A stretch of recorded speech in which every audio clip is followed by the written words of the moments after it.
Day learners, welcome to Module 3 about the arts of the Renaissance period and Baroque period in the Philippines. Here are today's objectives. 1. Shows the influence of Baroque periods on the arts of the Philippines. 2. Identifies example of arts in the Philippines with Baroque influence. And 3. Realizes the significant contribution of the influences of the Baroque periods in the Philippines. So, let's start this lesson with the pre-test. Here, please identify the name of the picture and the place where it is located. You will be given 5 minutes to think of your answer. What am I? Where can you see me? Let's see if your answers are correct. So it is a facade of Intramuros in Manila, Philippines. Now, let's have a recap. So here, please identify the artist described in the first column. Write your answer in the second column. In the third column, write R if the artist described is from Renaissance period and B if the artist is from the Baroque period. Are you ready? Let's start. 1. He was considered the greatest living artist in his lifetime. 2. An Italian artist who wanted to deviate from the classical masters of Renaissance. 3. He was one of the most important painters of the Spanish Golden Age. 4. He is known as the ultimate Renaissance man because of his intellect, talent, and expression of values. And 5. An Italian painter and architect of the High Renaissance period admired for the clarity and ease of work.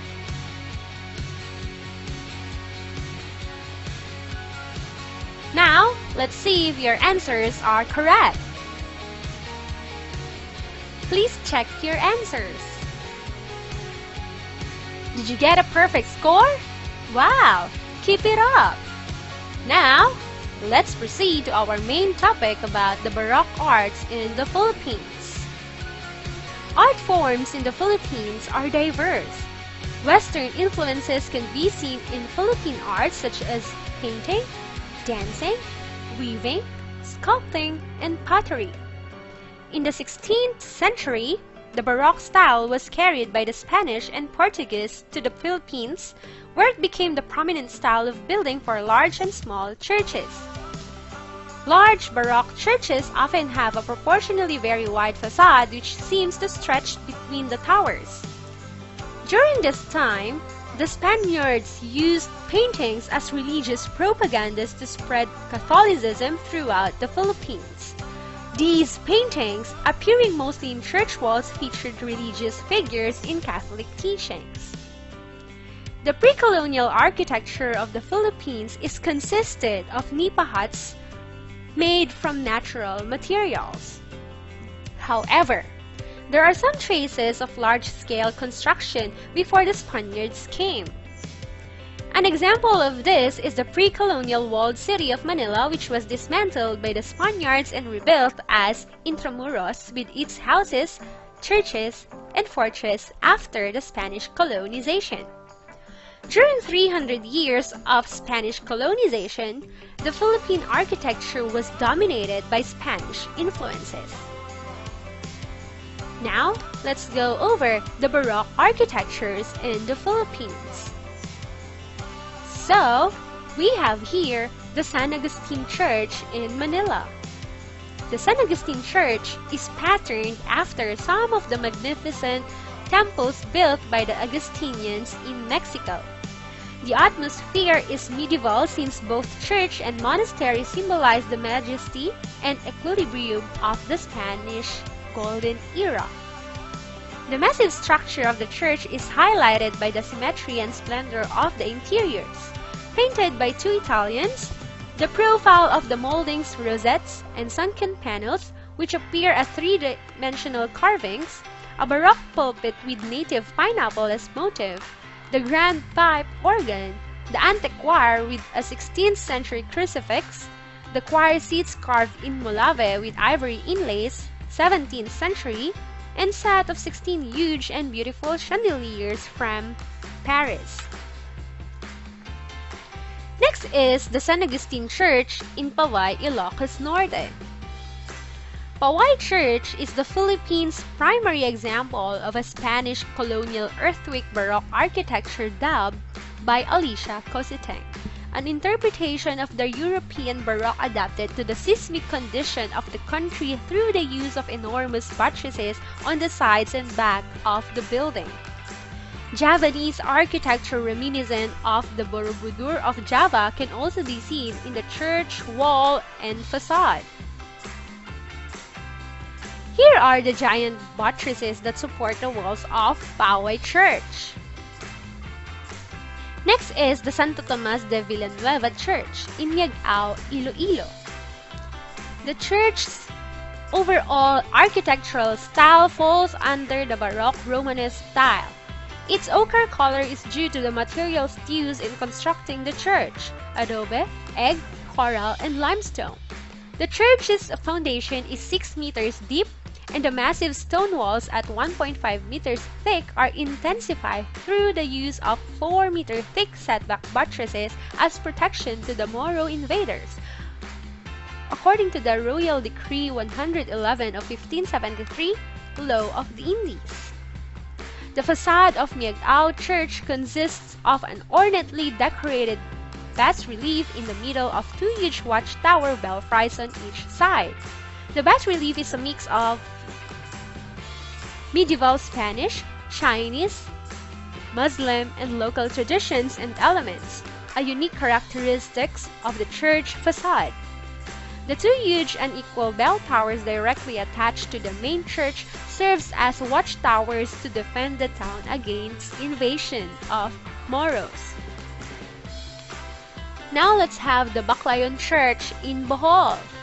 The church, built out of coral stones, is a cross-shaped cruciform with its junctures surmounted by a pyramidal wall. The facade is designed with its upper half hidden by an extended choir loft which houses a 1,824 pipe organ. The walls of the church were decorated with icons of an angel's head and wings. Inside the church is a Baroque and neoclassical pulpit, the tribuna, a private area for the guests and visiting priests, a silver sanctuary lamp, and a traditional detail such as a sconce hang on the crossing. And lastly, the Santa Maria Church in Santa Maria, Ilocos Sur. The Church of Our Lady of the Assumption in Santa Maria is situated in a hill surrounded by a defensive wall on all sides like a fortress. The church is reached by climbing an 85-step stairway of granite rock. The church brick facade has one large portal with 3 windows. The recessed arch entrance is flanked by a pair of rectangular pilasters dividing the facade into 3 well-defined planes. The whole facade is then framed on the sides by heavy circular buttresses topped by urn-like funnels. Now that we're done, let's have activities to test what you have learned from today's lesson. For your first activity, compare the 2 Baroque architecture using the elements of art. So what are the difference and similarities that you can observe in these churches in terms of their individual art elements?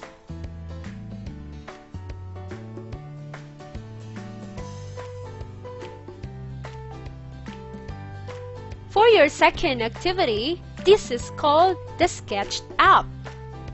So here, please grab a pencil, ruler, and plain white paper, Oslo or band paper, and look for a Baroque-inspired structure in the Philippines other than the ones already mentioned in this module.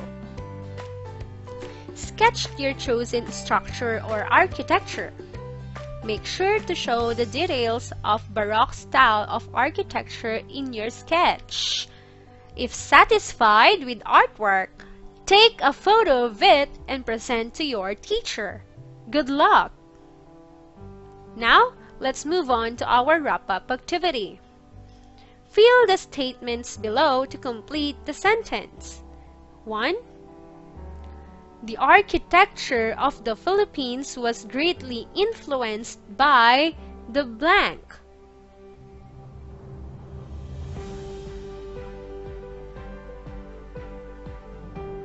2. In the first century, paintings inside the churches were used as blank.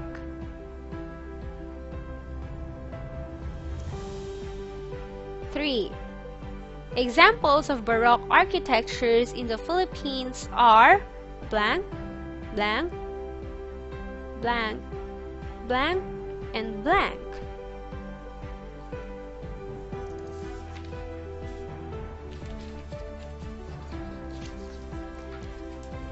The Spanish colonization in the Philippines is by far the longest recorded in the history.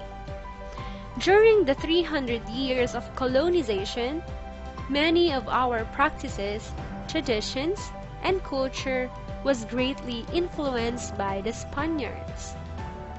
List down the positive and negative Spanish influence beliefs, practices, and traditions in the Philippines. How did these influences affect our lives? How are you going to deal with the positive and negative influences of the Spaniards? So, before we end this lesson, let's have our post-test. Choose the letter with the correct answer. You will only be given 5 seconds to answer the question. Number 1. They brought the Baroque style of arts in the Philippines. A. Americans and British. B. Chinese and Japanese. C. Greek and Romans. D. Spanish and Portuguese.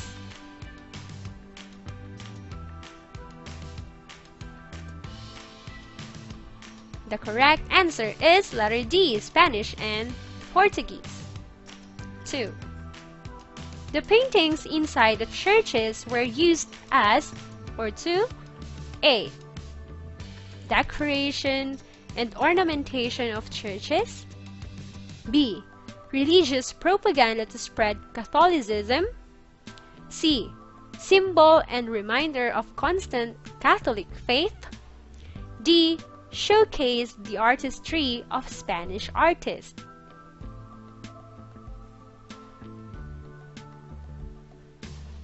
The correct answer is B. Religious propaganda to spread Catholicism. 3. An example of pre-colonial structure built in Manila long before the Spaniards came to the Philippines. A. Intramuros. B. Church of Gesu. C. San Agustin Church. D. Manila City Hall.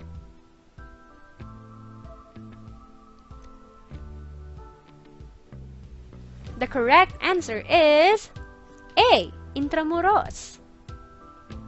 4. The pre-colonial architecture of the Philippines consists of nipa hut made from A. Brick materials, B. Natural materials, C. Wood materials, D. Concrete materials.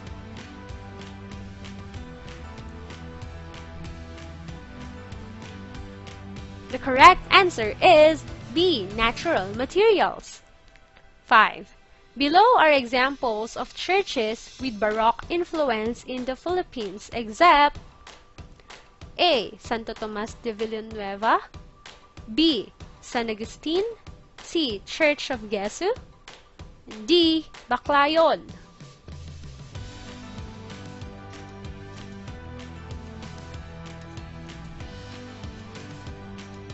The correct answer is C.